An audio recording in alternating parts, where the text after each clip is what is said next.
मनसेच्या जिल्हा संपर्क अध्यक्षांची घोषणा करण्यात आली आहे। अमित ठाकरे, अभ्यंकर तसंच खोपकरांकडे पुण्याची जबाबदारी देण्यात आली आहे। बाळा नांदगावकरांना संभाजीनगरची जबाबदारी सोपवण्यात आलेली आहे।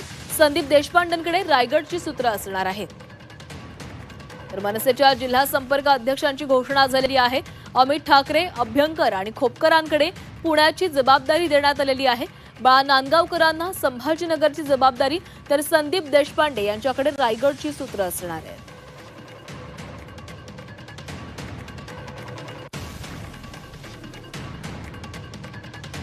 अमित ठाकरे यांच्याकडे पुण्याची, अभ्यंकर आणि खोपकर यांच्याकडे देखील पुण्याची जबाबदारी असेल।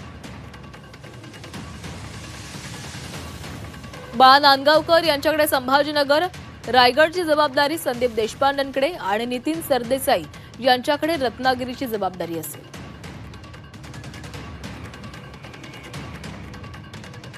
राजू पाटील यांच्याकडे पालघरची तर यशवंत किलेदार यांच्याकडे कोल्हापूरची आणि अविनाश जाधव यांच्याकडे नाशिकची जबाबदारी असेल।